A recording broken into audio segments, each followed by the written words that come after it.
आज मैं आपको कार्तिक पूर्णिमा की कथा और इसके व्रत करने से क्या क्या पुण्य की प्राप्ति होती है और किन किन पापों का नाश होता है, तो आइए जानते हैं कार्तिक पूर्णिमा व्रत के करने की विधि और सुनते हैं उसकी कथा। कार्तिक पूर्णिमा को हिंदू धर्म का सबसे पवित्र महीना माना जाता है। वैसे तो हर एक पूर्णिमा प्रत्येक मास के शुक्ल पक्ष का 15वां दिन होता है, लेकिन कार्तिक मास की पूर्णिमा का बहुत ही महत्व होता है। इस दिन हिंदू धर्म में गंगा स्नान की भी परंपरा है। गंगा स्नान करने के पश्चात सूर्य को अर्घ्य अवश्य देना चाहिए। माना जाता है कि ऐसा करने से मनुष्य को अपने पापों से मुक्ति मिल जाती है। कुछ पावन दिनों में भगवान की पूजा अर्चना करना अत्यंत शुभ माना गया है।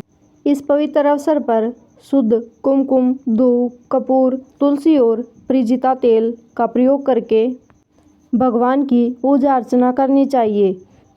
कार्तिक पूर्णिमा के दिन स्नान आदि करके गरीबों को कुछ न कुछ दान करना चाहिए। ऐसा करने से उसका 1000 गुना फल प्राप्त होता है। इस दिन बहुत सारे लोग व्रत भी करते हैं और व्रत का संकल्प लिया जाता है और फलाहार किया जाता है। इस दिन भगवान विष्णु और माँ लक्ष्मी की पूजा की जाती है। कई जगहों पर श्री कृष्ण के विग्रह की पूजा की जाती है। इस विशेष दिवस पर भगवान शिव की भी पूजा करने का विधान है, क्योंकि उन्होंने आज ही के दिन तारकासुर नामक राक्षस का वध किया था। इस दिन सूखे मेवे का प्रयोग करना बहुत अच्छा होता है। फलाहार में सिंघाड़ा इत्यादि लेना चाहिए। कई घरों में इस दिन आटे का कसार बनाकर भी भगवान को प्रसाद चढ़ाया जाता है। चावल या मखाने की खीर का भी प्रसाद चढ़ाते हैं। कई घरों में बिना लहसुन प्याज का साधारण भोजन भी बनाकर खाते हैं।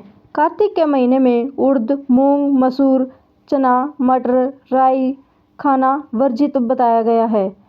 कार्तिक मास के पवित्र महीने में मांसाहार का सेवन नहीं करना चाहिए। कहा जाता है कि कार्तिक मास में भगवान विष्णु पानी में रहते हैं। यह थी कार्तिक पूर्णिमा के व्रत की विधि। अब सुनते हैं कार्तिक पूर्णिमा की पौराणिक कथा। प्राचीन समय की बात है।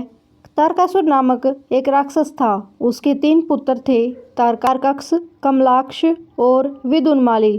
तारकासुर बहुत ही बलवान था। उसने धरती व स्वर्ग पर अपना आतंक मचा रखा था, जिसे परेशान होकर देवता ने भगवान शिव से उसका अंत करने के लिए प्रार्थना की। उनकी प्रार्थना सुनकर भगवान शिव ने तारकासुर का वध किया। इसे देवता बड़े प्रसन्न हुए। उनके 3 पुत्रों को यह सुनकर बड़ा दुख हुआ और उन्होंने इसका बदला लेने की सोची। इसके लिए उन्होंने ब्रह्मा जी की घोर तपस्या की। उनकी तपस्या से प्रसन्न होकर ब्रह्मा जी ने तीनों से वरदान मांगने को कहा। तीनों ने ब्रह्मा जी से अपने अमर होने का वरदान मांगा। ब्रह्मा जी ने अमरता के अलावा कोई दूसरा वरदान मांगने को कहा।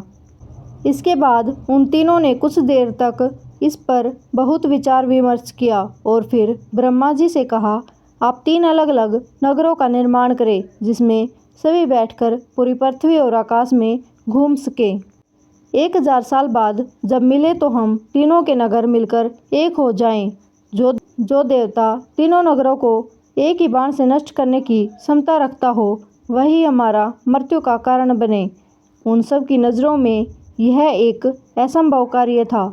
उन्होंने वह वरदान ब्रह्मा जी के निर्देशानुसार महदानव से उसके लिए 3 नगरों की स्थापना की। तारकासुर के लिए सोने का और कमला के लिए चांदी का, विदुन्माली के लिए लोहे का नगर बनाया गया। तीनों ने मिलकर तीनों लोकों पर अपनी अधिकार जमा लिया। इंद्र देवता इन तीनों राक्षसों से बहुत भयभीत हुए और भगवान शंकर की शरण में गए। इंद्र की बात सुनकर भगवान शिव ने इन दानवों का नाश करने के लिए एक दिव्य रथ का निर्माण किया। इस दिव्य रथ की हर एक चीज़ देवताओं ने बनाई थी। चंद्रमा और सूर्य पहिए बने।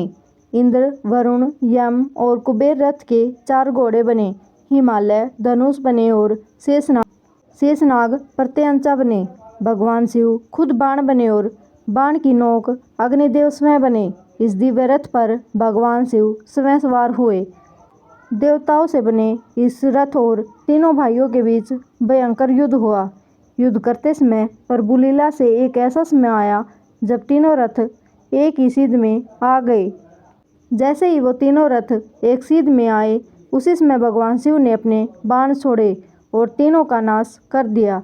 इसी वध के कारण भगवान शिव को त्रिपुरारी कहा जाता है। यह थी कार्तिक पूर्णिमा की कथा।